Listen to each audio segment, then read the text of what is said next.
조만대장경 조국의 내로남불. 내가 하면 정의 남이 하면 불의. 내가 하면 로맨스 남이 하면 불륜. 이란 표현을 빗댄 말이다. 한국 정치사의 수많은 풍경 속에서도 이만큼 뚜렷하게 내로남불을 체현한 인물은 흔치 않다. 조국 전 법무부 장관 혹은 그가 몸담았던 조국 사태는 한 사람의 흥망사를 넘어 한국 사회가 얼마나 쉽게 말과 행동의 괴리에 분노하고 또 얼마나 빨리 있는가를 보여준 상징적 사건이다. 조국은 누구보다 날카로운 언어로 사회적 불평등과 특권을 비판했다. 그의 글은 트위터와 칼럼, 강연과 저서 곳곳에서 정의를 외쳤고 원칙을 설파했다. 그러나 정작 그의 가족과 삶을 비추어 보면 그 언어는 거울처럼 뒤집혔다. 외고 폐지를 외쳤지만 딸은 외고를 나왔고, 장학금은 가난한 학생들에게 돌아가야 한다 했지만 딸은 유급에도 장학금을 이어받았다. 파리가 아빠를 비빈다고 사과라 착각하지 말라던 사람은 정작 국민 앞에서 파리의 몸짓 같은 사과를 내놓았다. 위장 전입에서 자녀 입시 스펙,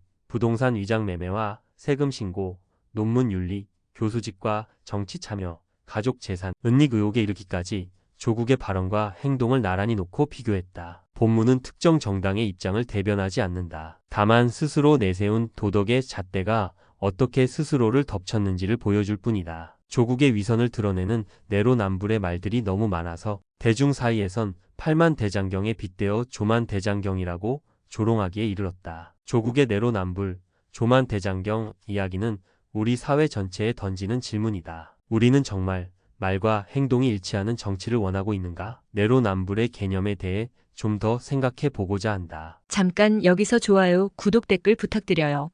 내가 하면 로맨스, 남이 하면 불륜. 이 짧은 풍자 속에 한국 정치의 민낯이 담겨 있다. 비단 조국뿐만 아니다. 내로남불은 어느새 우리 사회에서 정치인을 향한 가장 보편적인 조롱이자 비판의 언어가 되었다. 그러나 그것은 단순한 유행어가 아니다. 내로남불은 정치가 신뢰를 잇는 과정, 그리고 민주주의가 피로와 냉소로 기울어가는 메커니즘을 보여주는 상징이다. 문학은 오래전부터 이런 인간의 모순을 포착해왔다. 셰익스피어의 햄릿에서 폴로니우스는 너 자신에게 충실하라고 충고했지만 정작 그는 권력자의 눈치를 보며 모순된 언행을 일삼다 비극을 맞는다. 한국 고전에서도 마찬가지다. 열알기의 연암 박지원은 양반 사회의 위선을 날카롭게 풍자하며 겉으로는 도덕을 내세우고 속으로는 사사로움을 좇는 모습을 적나라하게 묘사했다. 이처럼 말과 행동의 괴리는 인간과 정치의 오래된 그림자였다. 사람은 누구나 자기 모순을 피하기 어렵다. 심리학에서 말하는 인지 부조화처럼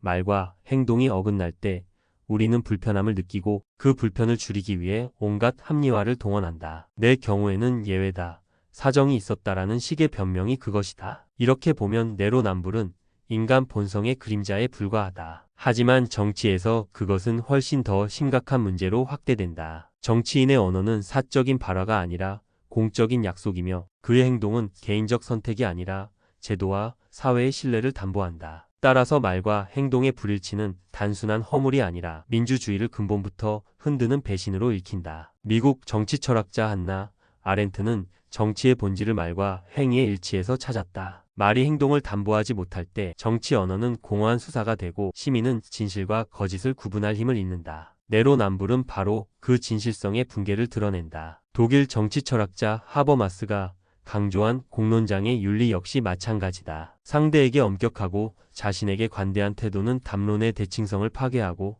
결국 민주주의의 핵심인 토론 문화를 냉소와 조롱으로 대체한다. 영국 사회학자 지그문트 바우만이 묘사한 액체 근대의 풍경 속에서는 가치와 원칙이 쉽게 흔들리고 그땐 그때, 지금은 지금이라는 말이 정당화된다. 그러나 이 유연함은 곧 책임 회피의 다른 이름이 된다. 정치인은 유동하는 상황을 핑계 삼아 언제든 태도를 바꾸고 그 흔들림이 반복될수록 신뢰의 기반은 무너진다. 프랑스 사회학자 브루디에가 말한 것처럼 정치 언어는 단순한 소통 수단이 아니라 권력 그 자체다. 그런데 내로남불은 바로 그 상징 권력이 스스로의 정당성을 갉아먹는 자기 모순이다. 한국적 맥락에서 보자면 내로남불은 더욱 뿌리 깊다. 유교적 전통 속에서 정치인은 덕을 앞세워야 했고 지도자의 언행은 도덕적 모범으로 간주되었다. 그러나 동시에 체면과 위신을 지키는 문화는 자기 모순을 은폐하거나 정당화하는 데 능숙했다. 겉으로는 의로움, 속으로는 사사로운 이해라는 이중성은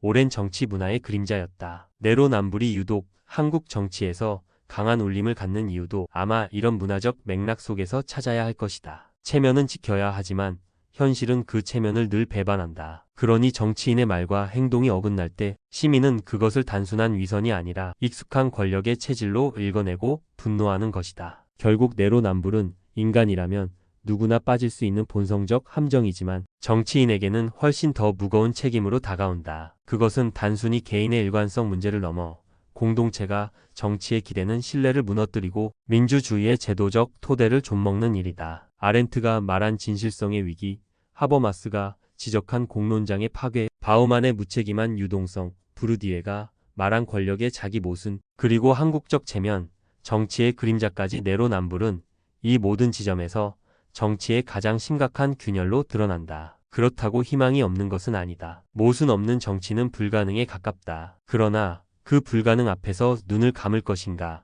아니면 계속 문제를 드러내고 요구할 것인가. 내로남불을 기록하는 작업은 그 질문을 우리 앞에 다시 던지는 일이다. 1. 위장 전입 논란. 조국은 과거 위장 전입 문제를 서민 마음을 후벼 파는 비리 종합 선물 세트라며 격렬히 비난한 바 있다. 그는 2010년 한겨레 칼럼에서 이렇게 썼다. 좋은 학군으로 이사하거나 주소를 옮길 여력이나 인맥이 없는 시민의 마음을 후벼 파는 소리라며 위장 전입을 공직 후보자 도덕성의 기준으로 삼아야 한다고 주장했다. 조국은 2011년 9월 29일 트윗에서 위장 전입은 가볍기는 하나 범죄에 해당합니다. 라고 말한 적도 있다. 그러나 정작 본인은 1999년 울산대 교수 재직 시절 8세 딸과 함께 서울 송파구 아파트로 주소를 옮기면서 아내와 3살짜리 아들은 부산 아파트에 남겨두었다. 이후 2년여간 6차례나 서울과 부산을 오가며 주소지를 바꾸었는데 이 사건은 조국이 직접 밝힌 개인 사정이라는 해명으로 포장되었다. 조국 측은 당시 위장 전입이 현 정부의 7대 인사 배제 기준에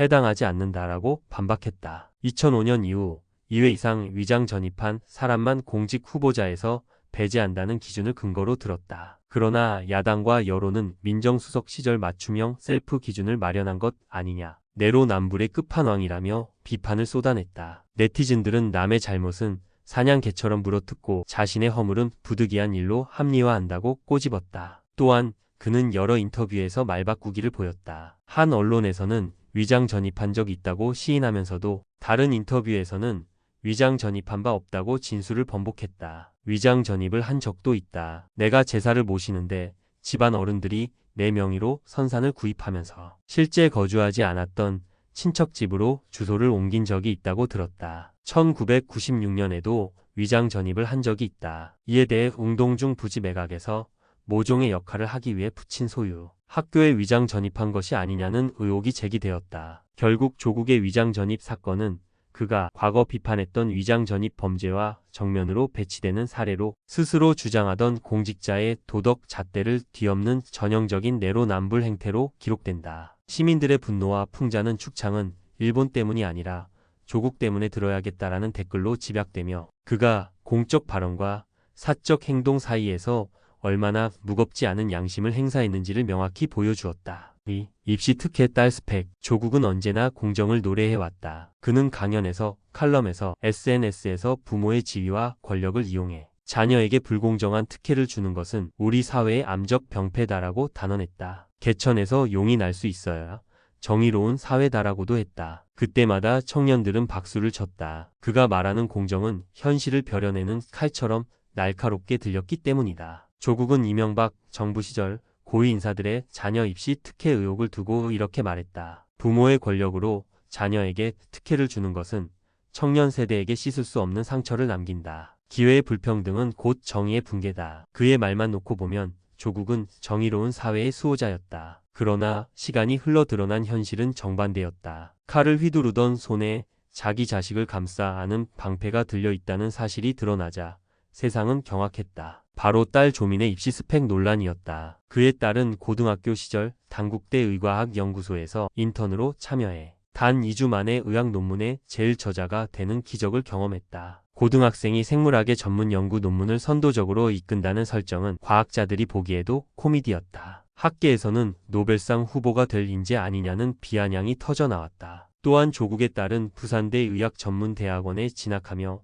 장학금까지 받았다. 성적이 떨어져 유급 위기를 겪었는데도 장학금은 끊기지 않았다. 심지어 장학금을 준 이는 조국과 친분이 있던 병원장으로 알려졌다. 이쯤 되니 청년 세대가 외친다. 우리는 바보였다. 공정은 조국의 가정에서만 작동하는 별종 원칙이었구나. 조국이 과거 남의 불공정을 규탄하며 내뱉은 말은 다시 부메랑이 되어 돌아왔다. 기회의 평등, 과정의 공정, 결과의 정의라는 구호는 그가 자녀에게 마련해준 스펙 앞에서 산산조각 났다. 인터넷 커뮤니티에는 개천에서 용이 나는 게 아니라 개천은 조국의 집 앞 정원일 뿐이었다는 조롱이 쏟아졌다. 청년 세대는 분노했다. 스펙 쌓기라는 생존 게임에서 수년을 갈아 넣은 이들에게 조국 딸의 사례는 모든 노력을 무색하게 만들었다. 이주 인턴 제일저자, 논문 의전원 진압. 이 황당한 3단 점프는 한국 사회의 불평등이 어떻게 세련된 형태로 포장되는지를 보여주는 교본이 되었다. 조국은 해명했다. 내가 알지 못하는 일이다. 배우자가 알아서 한 일이다. 그러나 그는 과거 남을 비판할 때 몰랐다는 변명을 결코 용납하지 않았다. 남에게는 가차없는 칼날, 자신에게는 무한한 관용. 이것이 조국의 진정한 내로남불 DNA였다. 결국 조국 딸의 스펙은 법정에서도 논란이 됐다. 입학 취소, 논문 취소, 장학금 특혜 논란이 줄줄이 터졌다. 그러나 이미 상처는 깊이 패였다. 청년들은 더 이상 그의 말을 믿지 않았다. 결론적으로 조국이 외치던 공정은 알고 보니 거대한 허상이었다. 그의 공정은 마치 집 앞 정원에 세워진 허수아비 같았다. 남의 논밭엔 달려들어 새를 쫓아내면서 자기 집 정원에서는 새들을 불러 모아 씨앗을 나눠주는 모습이었다. 청년들은 이렇게 묻는다. 당신의 공정은 대체 누구를 위한 것이었나? 우리를 위한 것이었나? 아니면 당신 자식을 위한 알리바이였나? 3. 연구 윤리와 딸의 논문. 조국은 학자로서, 특히 법학자로서 늘 연구 윤리를 강조해왔다. 직업적 학인과 그렇지 않은 사람의 논문 수준은 다르다. 그러나 후자의 경우도 논문의 기본은 갖추어야 한다. 학계가 반성해야 한다. 지금 이 순간도 잠을 줄이며 한자 논문을 쓰고 있는 대학원생들이 있다. 조 후보자는 2012년 정치인의 논문 표절 문제가 불거지자 자신의 트위터에 이같이 자신의 견해를 밝혔다. 논문은 진리탐구의 결과이자 학문 공동체의 공적 자산이기 때문이다. 따라서 표절이나 부정한 저자, 표시 같은 행위는 학문의 근간을 무너뜨리는 부정행위인 것이다. 교수가 이런 문제에 단호하지 않으면 학생들에게 정의를 가르칠 자격이 없는 것이다. 조국은 연구윤리에 위배되는 이런 연구 현장에 만연한 관습에 대해 대학 강단에서 학생들에게 교육해왔다. 딸의 인턴십 참여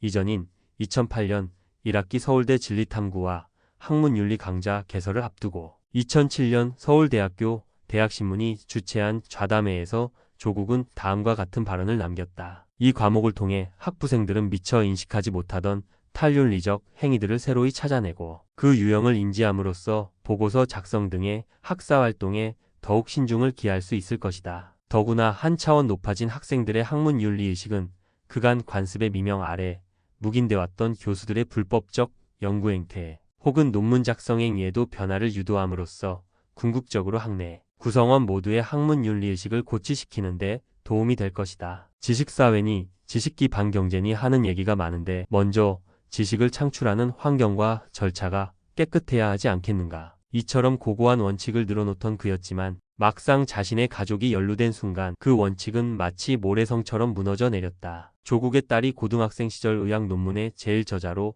등재된 사실이 드러나며 조국 본인의 원칙과 위배되는 내로남불 발언이라는 비판이 나온 것이다. 조국의 딸이 한영외고 유학반 재학 시절인 2008년 충남 천안시 단국대 의대 의과학연구소에서 2주 동안 인턴을 하면서 대한병리학회 영어 논문을 제출하고 제일 저자로 등재되었다는 보도가 나왔다. 2005만 2006년 미국에서 학교를 다니다가 귀국한 뒤 2007년 한영외고에 입학한 조 씨가 1년 만에 의학 논문을 작성했다 하기에는 무리가 있는 상황. 고등학생이 단 몇 2주간 인턴 활동으로 SCI급 논문의 제일 저자로 이름을 올리다니. 보통 수년간 연구에 매달린 대학원생들도 얻기 어려운 영예를 미성년 학생이 단숨에 차지한 것이다. 조 씨는 논문 등재 1년 만인 2010년 3월 대학 수시 전형 자기소개서에 제일 저자로 논문에 등재된 사실을 밝히고 대학에 입학했다. 조국의 딸 조민이 지난 2008년 참가했던 단국대 의과대학의 학부형 인턴십 프로그램은 그해 이후 11년간 한 차례도 운영되지 않았던 것으로 확인됐다. 게다가 당시 조국의 딸과 함께 인턴십에 참가한 외고 동급생 한 명은 논문에 이름을 올리지 못했고 인턴 중 논문 저자가 된 사람은 조 후보자 딸 한 명뿐이었다. 한편 논란이 증폭되자 2019년 8월 20일 단국대학교는 연구 논문 확인에 미진한 부분이 있었다며 공식 사과하고 연구윤리위원회를 개최해 조 후보자 딸 조민이 논문 제일 저자로 표시된 것을 중심으로 사안을 조사할 게임을 밝혔다. 이에 대한의사협회도 이 논문을 지도한 교수를 중앙윤리위원회에 회부하기로 결정하였다. 한편 단국대 장영표 교수가 조국 딸의 스펙 쌓기를 도울 목적인 동시에 조국 측에 청탁이 있었다고 말했다. 또한 연구 책임자가 제일 저자인 조민 씨를 만난 적이 없다고 했다. 조국 부부와 교신 저자 부부 사이에 형사범죄에 해당하는 은밀한 거래가 있었을 가능성도 배제하기 어려운 상황이었다. 미성년의 딸을 명백한 불법 행위에 적극적으로 가담시킨 조국 부부가 연대 책임을 질 수밖에 없다. 이 사건은 단순히 조국 딸이 운이 좋았다로 넘어갈 수 있는 일이 아니었다. 한국 학계에서 논문 제일 저자는 실질적 연구의 주도자를 의미하며 대학 입시와 장학금 평가에서 막강한 스펙으로 작용하기 때문이다. 그러나 조국은 딸의 이름이 오르는 과정에 대해 자신은 전혀 몰랐다. 지도 교수가 판단한 일이라고 하였다. 아이러니하지 않은가? 다른 교수 자녀들이 유사한 특혜를 누렸을 때 학계 기득권 카르텔의 부패라고 맹렬히 비판하다가 정작 자기 딸 문제 앞에서는 몰랐다는 말 한마디로 발을 빼버렸다. 조국이 직접 논문에 개입하지 않았다고 하더라도 문제는 여전히 남는다. 그는 당시 학자로서 또 교육자로서 이 사안의 심각성을 누구보다 잘 알았을 것이다. 하지만 그는 논란 초기 사실이 아니다라며 부인하거나 몰랐다는 답변으로 일관했다. 비판자들은 이를 두고 법학자는 모를 권리를 행사했다고 조롱했다. 연구 윤리 문제를 그토록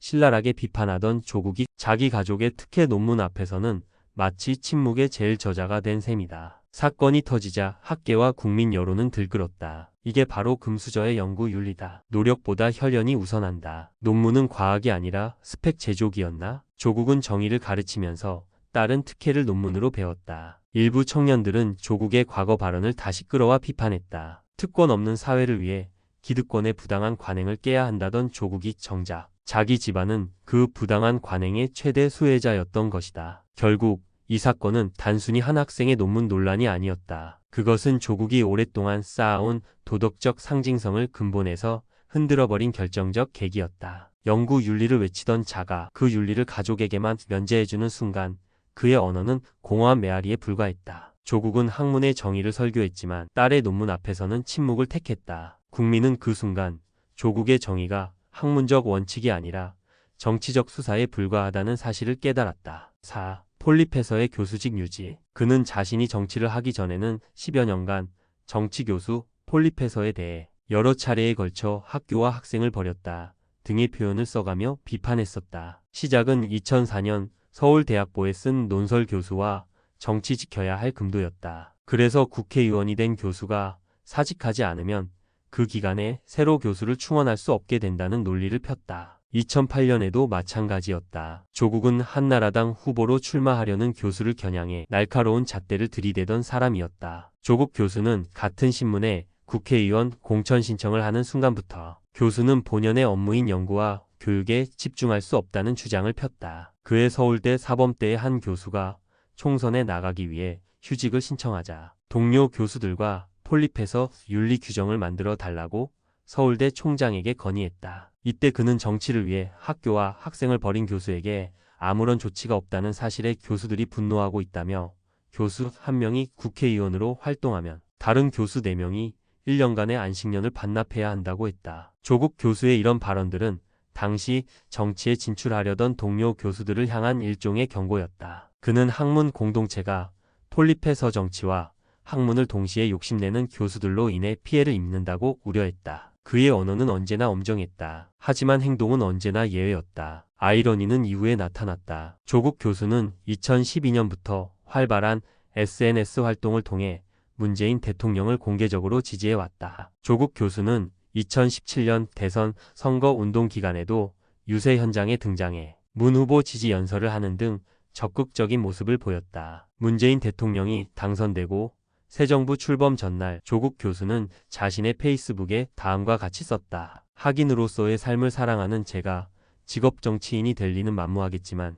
언제나 참여형 지식인의 책임은 다하겠습니다. 정치도 난투극의 운명이지만 소중합니다. 성공한 정부를 만들고 22년 정권 재창출을 합시다. 이런 글을 쓴 조국 교수는 이미 문재인 대통령의 초대 민정수석에 전격 내정된 것으로 알려졌다. 민정수석의 비검사 출신 인사가 기용되는 것은 매우 이례적이다. 조국은 서울대 법학전문대학원 교수직을 유지한 채 청와대 민정수석으로 공직 생활을 했던 것이다. 민정수석으로 2년 넘게 재직하고 곧바로 법무부 장관으로 지명될 때까지 조국은 서울대 교수직을 사직하지 않았다. 학칙상 임명직 공무원은 휴직이 가능했으니 규정 위반은 아니었다. 하지만 그가 과거에 했던 언명 폴립해서 때문에 후학들이 피해본다를 떠올리면 휴직으로 자리를 묶어둔 그의 선택은 분명 모순으로 보였다. 학생들은 2년 넘게 수업도 없는데 교수직은 유지한다는 불만을 터뜨렸고 동료 교수들조차 장관이 되었다면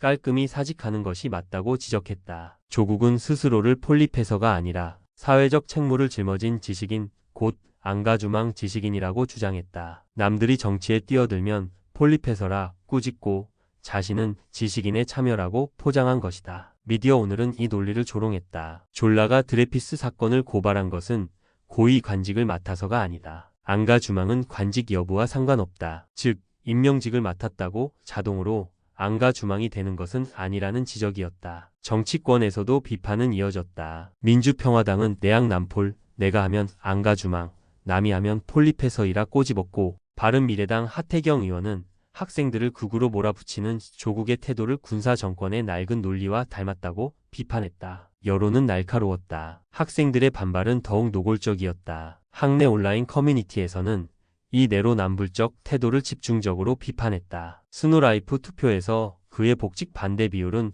96%에 달했다. 교수가 정치에 손대면 안 된다고 하던 사람이 임명직이면 괜찮다고? 금도는 어디로 간 거냐? 자신의 정치 참여가 학문적 중립성을 해치지 않는다는 논리는 자기 면죄부일 뿐이다. 폴립해서 비판은 교수가 권력에 휘둘리지 말라는 경고였는데 이제 그 경고를 자신이 무시한다. 이 사건은 특히 지식인의 사회 참여와 교수직 책임이라는 가치가 충돌할 때 스스로 기준을 바꾸는 내로남불의 전형으로 언급되었다. 폴립해서 논란은 조국 내로남불 어록에서 상징적인 사례가 된다. 그는 과거 글에서 정치 참여 교수에 대한 금도와 도덕적 기준을 설파했지만 자신이 권력의 중심으로 진입하자 이를 임명직이라는 기준으로 변형하며 비판을 회피했다. 조국은 폴립해서는 금도를 지켜야 한다라고 선언했지만 정작 본인이 금도를 넘어서는 순간에는 임명직이니까 예외라는 구호로 스스로를 면죄부 처리했다. 이 케이스는 내로남불의 가장 교묘한 형태, 즉 자신에게만 유리하게 기준을 재정의하는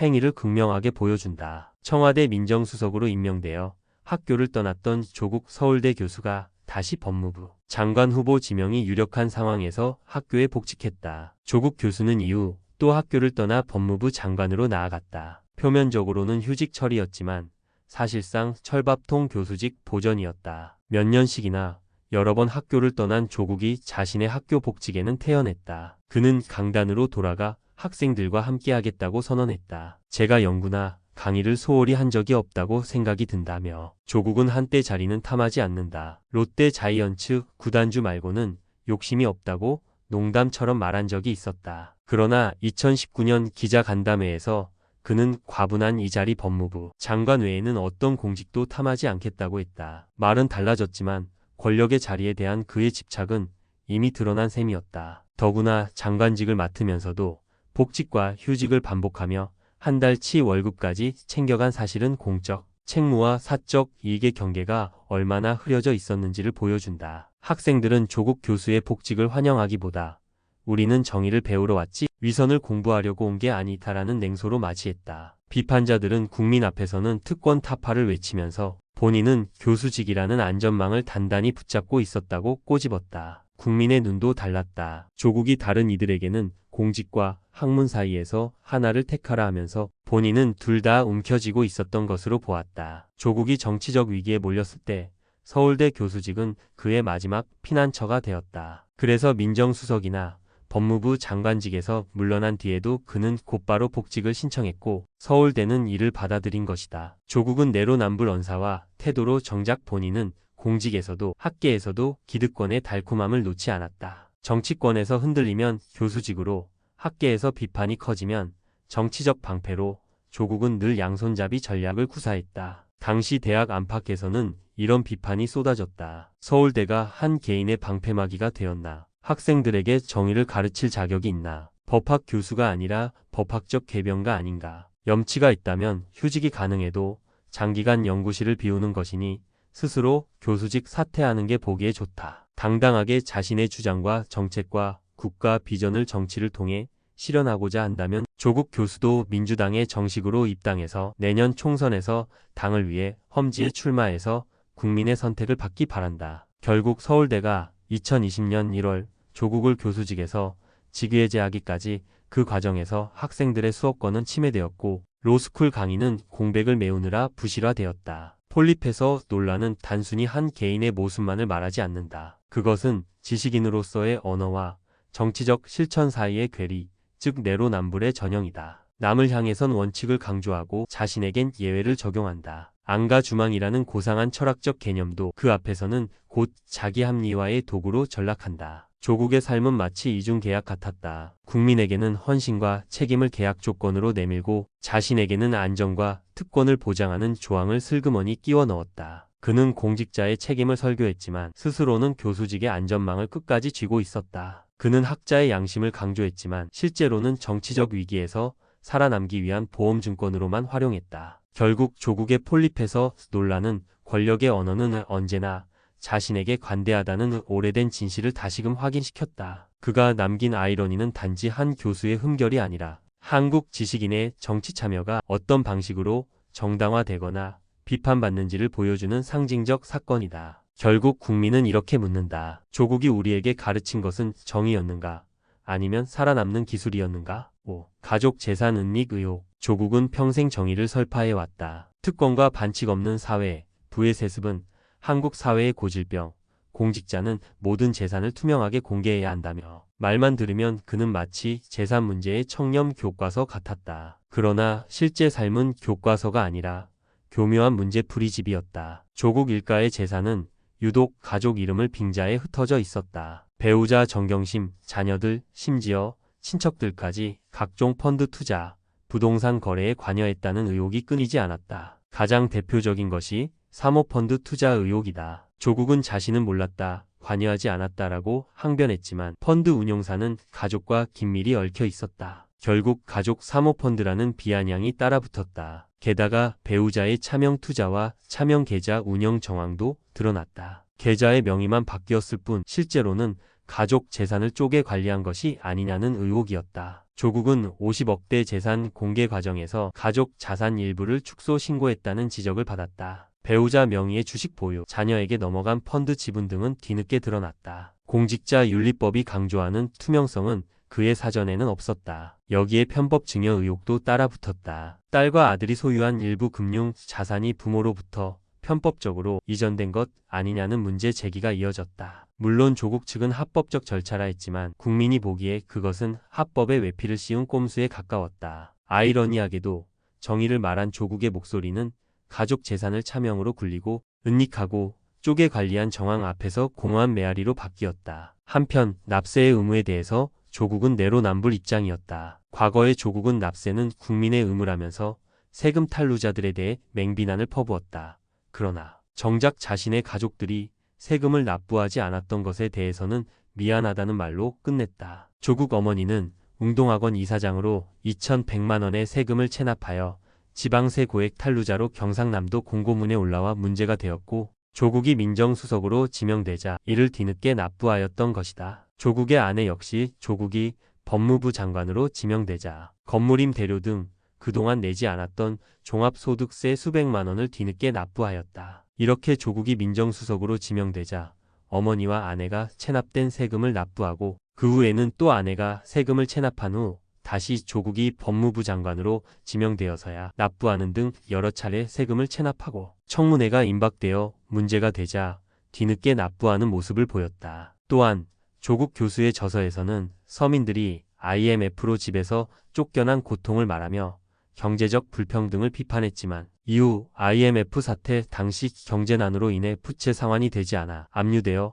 경매로 나온 서울 강남의 아파트를 감정가보다 35% 낮은 가격에 구입한 것이 알려져 내로남불 논란이 있었다. 사모펀드 관련 내로남불도 유명하다. 조 장관 후보자가 2012년 미국계 사모펀드 론스타의 외환은행 인수 관련 문제에 잘 알고 있다고 한 적이 있는데 청문회에서 부인과 자녀가 10억 5천만 원을 투자한 사모펀드를 둘러싼 의혹과 관련해 사실 저는 경제, 금융을 잘 몰라서 사모펀드가 뭔지 이번에 공부하게 됐다고 해명했다. 이 정도면 내로남불을 넘어서 자기 모순 수준이다. 국민은 그의 위선을 곱씹으며 분노했다. 다른 집안이면 탈세, 편법 증여로 단속당할 일인데 왜 조국 집안만 예외냐. 그토록 정의를 외치던 사람이 결국 가족 챙기기에 가장 능숙했다. 조국은 특권과 반칙을 비판했지만 결국 그 특권과 반칙의 정수를 보여줬다. 결국 여론은 조국을 내로남불의 교본이라 부르게 되었다. 그가 외친 구호는 현실에서 철저히 배반되었고 가족 재산 문제는 그의 도덕적 권위를 송두리째 무너뜨렸다. 조국은 정의라는 간판을 걸고 장사를 하면서 뒷방에서는 자산을 축적하고 은닉했다는 의혹을 받았다. 겉으로는 부의 세습은 사회악이라고 외쳤지만 속으로는 부의 세습은 우리 집안의 생존 전략처럼 행동했다. 결국 국민은 냉소를 보냈다. 조국의 집안은 정의를 가르치지 않았다. 대신 은닉의 기술을 시연해 보였다. 6. 국민참여재판 회피. 조국 전 법무부 장관은 오랫동안 사법제도의 민주화와 시민의 참여를 강조해왔다. 특히 국민참여재판의 도입은 그가 진보담론에서 자신의 지위를 경고히 할 때 자주 언급하던 주제였다. 2007년 정의당 고 노회찬 의원에게 보낸 공개서안에서 그는 국민참여재판은 민주주의의 기본 중의 기본이다. 사법부 역시 주권자인 국민의 통제를 받아야 한다고 주장했다. 또한 그는 피고인에게 중요한 것은 자신의 방어권을 충분히 행사하고 동료 시민인 배심원에 충분하고 깊은 토의를 통한 판결을 받는 것이라고 말하며 참여재판의 절차적 공정성과 시민 참여의 가치를 강조했다. 그런데 뇌물수수 등의 혐의로 기소된 뒤 조국은 국민참여재판을 거부하는 쪽으로 가닥을 잡았다. 2020년 1월 조선일보 보도에 따르면 조국은 서울중앙지법에서 자신이 공판 진행 시 참여재판 여부를 묻는 법원의 확인서에 응하지 않음으로써 참여재판을 택하지 않겠다는 의사를 암묵적으로 밝힌 것으로 알려졌다. 공소장 부본과 의사 확인서를 받은 뒤 7일 내 응답하지 않으면 참여재판을 거부한 것으로 간주하는 법 규정 조항이 적용된 것이다. 공판은 논쟁의 여지가 크고 사회적 파급력이 큰 사건임에도 말이다. 이 공판은 당초 단독 판사부 형사사건으로 접수되었으나 사건의 쟁점 복잡성과 사회적 영향 등을 이유로 합의부로 재배당되었고 이는 참여재판법 제5조 및 법원조직법 제32조 등에 따라 참여재판 대상이 된다. 즉 제도적 여건은 참여재판 가능성을 열어두고 있었지만 조국 측은 이를 활용하지 않기로 선택했던 것이다. 이러한 선택은 조국 자신의 과거 발언과 정면으로 충돌한다. 참여재판제도 도입 이전 또는 시행 초기 그는 제도의 가치를 윤리적 원칙으로 말함으로써 참여민주주의를 강화하자고 했다. 그가 말한 피고인의 방어권과 시민의 배심이 중요하다고 외쳤던 그 언어들이 자신이 피의자 신분이 되었을 때는 불리할 가능성의 이유로 회피되고 있는 것이다. 여론과 언론은 바로 이 지점을 내로남불로 보고 있다. 제도를 말하던 사람이 제도적 조치 앞에서는 자신의 이익과 불이익을 계산하며 거부를 선택했다는 평가가 지배적이다. 몇몇 보도는 국민 정서를 의식한 것 아니냐는 분석을 곁들이며 조국이 참여재판을 거부함으로써 자신에게 불리한 여론의 영향이나 배심의 판단을 피하려는 전략이 아니냐는 의심도 제기된다. 또한 그의 부인 정경심 교수도 동일한 혐의 사건에서 참여재판을 거부한 의사를 밝힌 바 있고 조국 일가 대부분이 참여재판을 채택하지 않는 선택을 한 것으로 알려졌다. 이 역시 원칙이 개인 사건 앞에서 어떻게 변질되는지 보여주는 또 다른 사례다. 그럼에도 조국 측은 법적으로 보장된 방어권을 행사할 권리가 있다. 여론에 기대어 참여재판을 해야만 한다는 것은 위험하다는 식의 방어 논리를 제시한다. 이 또한 원칙은 중요하지만 현실적 부담이 클 때는 예외를 두는 것이 가능하다는 주장으로 정리된다. 이 사례는 단순히 참여제도 채택 여부만의 문제가 아니다. 그것은 공적 발언자, 지식인 공직자가 말해온 이상이 실제 자신의 처지와 맞닿았을 때 어떻게 변형되는가, 말과 행동 사이의 거리감이 커질 때 공적 신뢰가 얼마나 쉽게 희석되는가, 그리고 진보적 담론이 자칫 자기 보호적 선택의 언어로 사용될 수 있다는 경고를 보여준다. 따라서 국민참여재판 거부는 조국의 내로남불 중 하나의 또렷한 챕터다. 원칙을 말하던 자가 실질적인 행위 앞에 섰을 때 어떻게 표정이 바뀌는지를 본 것이다. 언어는 화려하지만 행위는 조용히 다른 방향으로 그려지고 있었다. 7. 자녀 교육 관련 가재 붕어 개구리 가붕괴 발언. 조국 전 법무부 장관은 늘 교육 문제에 대해 강한 목소리를 내왔다. 2007년 한겨레 칼럼에서 그는 사교육과 특목고 체제를 비판하며 그것이 고교 서열화와 불평등을 심화시킨다고 지적했다. 자서전에서도 특목고, 자사고, 국제고는 원래 취지에 따라 철저히 규제되어야 한다고 주장했다. 공교육의 평등성을 강조하며 특권 교육의 폐해를 날카롭게 비판한 것이다. 그러나 현실은 달랐다. 정작 그의 자녀는 외국어고에 진학했고 대학을 거쳐 의학전문대학원으로 진학했다. 아들 역시 한영외고를 다닌 후 미국 조지 워싱턴대에 유학을 떠났다. 조국은 나의 진보적 가치와 아이의 행복이 충돌할 때 결국 아이를 위해 양보했다고 해명했다. 겉으로는 원칙을 말했지만 막상 자신의 아이 문제에서는 예외를 두었던 것이다. 이러한 태도는 곧 내로남불이라는 비판으로 이어졌다. 남의 자식은 평등을 위해 특목고에 보내지 말라 하고 내 자식은 행복을 위해 특목고에 보낸다는 구조가 드러났기 때문이다. 조국은 이상을 말하는 것만으로도 가치가 있다고 반박했지만 대다수 학부모와 학생들이 느낀 것은 배신감이었다. 말과 행동의 괴리가 아니라 공적 발언이 타인의 기회에 직접 영향을 미쳤다는 점에서 문제는 더 깊었다. 정치권과 학계에서도 이 모순은 논란이 되었다. 진보 진영의 일부는 특목고가 존재하는데 자녀를 보내지 않는 것은 독립운동 수준이라며 옹호했지만 이는 오히려 문제를 더 선명하게 드러냈다. 왜냐하면 조국은 단순한 보통 부모가 아니라 교육 정책과 담론에 강한 영향력을 행사한 공적 인물이었기 때문이다. 남들은 제도의 장벽에 막혀 선택할 수조차 없는데 그는 그 장벽을 비판하면서도 동시에 자기 자녀에게는 특혜의 문을 열어주었다. 결국 이 논란은 한국 교육의 불평등 문제를 상징적으로 보여주는 사건이 되었다. 조국의 변명처럼 내 자식의 행복이 우선이라는 감정은 모든 부모가 공유한다. 그러나 문제는 그가 정책 논의의 중심에서 남의 자식의 선택권을 제약하는 목소리를 내면서 동시에 자신의 자녀에게는 그 길을 열어주었다는 데 있다. 이것은 단순한 개인적 모순을 넘어 다수 학부모에게 박탈감을 안겨주었다. 더욱이 그는 과거 개천에서 붕어, 개구리, 가재가 용이 될 필요는 없다고 말한 적이 있다. 교육을 통한 계층 상승의 가능성을 사실상 부정하는 듯한 발언이었다. 조국은 2012년 3월 자신의 트위터에 다음과 같은 글을 남겼다. 우리들 개천에서 용 났다. 유해 일화를 좋아한다. 그러나 부익부 빈익빈이 심화되고 10대 90 사회가 되면서 개천에서 용이 날 수 있는 확률은 극히 줄었다. 모두가 용이 될 수 없으며 또한 그럴 필요도 없다. 더 중요한 것은 용이 되어 구름 위로 날아오르지 않아도 개천에서 붕어, 개구리, 가재로 살아도 행복한 세상을 만드는 것이다. 하늘의 구름 쳐다보며 출혈 경쟁하지 말고 예쁘고 따뜻한 개천 만드는데 힘을 쏟자. 그는 이 발언에서 용 중심의 과도한 경쟁에서 벗어나 삶의 질과 공동체 환경을 중요시하자는 메시지를 던졌다. 그럼에도 불구하고 자신의 자녀는 특목고, 해외 유학 의전원이라는 용이 되는 코스를 밟았다. 이 대목에서 사람들은 다시 한번 조국의 언어와 현실 사이의 간극을 실감할 수밖에 없었다. 이 글이 다시 화제가 된 건 조국 일가의 여러 논란들과 겹치면서였다. 딸의 입시 특혜 및 논문 제일 저자, 등재 의혹이 불거졌고 이는 용이 되겠다는 경쟁의 일부가 아니었나 하는 비판이 터졌다. 부동산 위장 전입,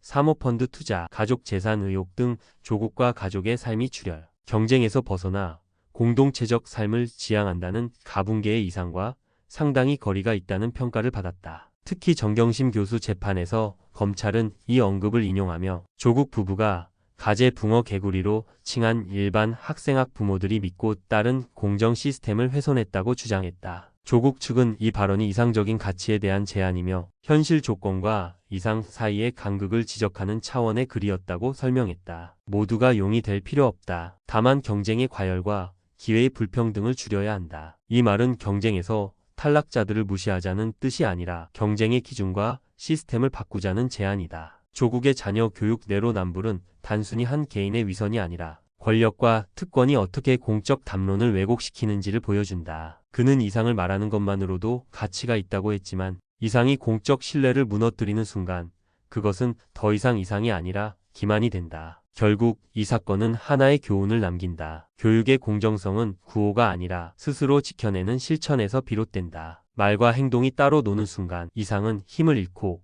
그 자리를 내로남불이라는 비난이 채우게 된다. 조국은 이 발언이 나올 당시와 비교해 이후 자신의 자녀 교육, 자녀 입시 준비, 스펙 쌓기, 가족, 부동산 거래 등에서 경쟁 우위 확보 가능성이 있는 행동을 한 것이 사실이며 이것이 가분개 발언의 메시지와 모순된다는 비판을 피하지 못했다. 가분개 발언이 몇 년간 상대적으로 크게 논란되지 않다가 조국 사퇴 입시 재산 세금 의혹 등과 본격화되면서 강하게 재소환됐다. 여론은 다음과 같이 반응했다. 조국이 말한 개천에서 행복하게 사는 삶이 바로 조국 가족의 기준인가? 라는 풍자의 글이 많았다. 가재 붕어 개구리로 살아도 행복할 세상을 말하며 정작 조국의 자녀는 학원 특목 고논문 스펙 경쟁의 파도 속에 있었다는 비판이 제기되었다. 온라인 커뮤니티에서는 조국의 가분개는 자기 위안인가 아니면 구조적 특권인가라는 논쟁이 활발했다. 특히 청년층 사이에서는 가분개 발언이 허울 좋은 선언으로 여겨지는 경향이 커졌다. 가분개 발언은 조국의 언행 불일치를 극명하게 보여주는 상징적 사례다. 이상론적으로 좋은 말이었다. 경쟁에 시달리는 이들에게 작은 위안과 도덕적 위로를 주는 말이었다. 하지만 그 말이 그의 삶과 가족에 적용되는 기준이 아니었고 말만 이상으로 남았다는 점에서 내로남불은 더욱 명확해졌다. 조국은 경쟁 중심 사회에서의 고통을 설파했지만 정작 자신은 경쟁판 위에 올라서 혜택을 누릴 수 있는 지위와 수단을 확보해왔다. 그가 용이 아니더라도 붕어 가재 개구리로 살아도 행복한 삶이라는 말은 많은 이들에게는 당신에게만 허락된 좌절의 미학처럼 들렸다. 감사합니다. 좋아요, 구독, 댓글 부탁드려요.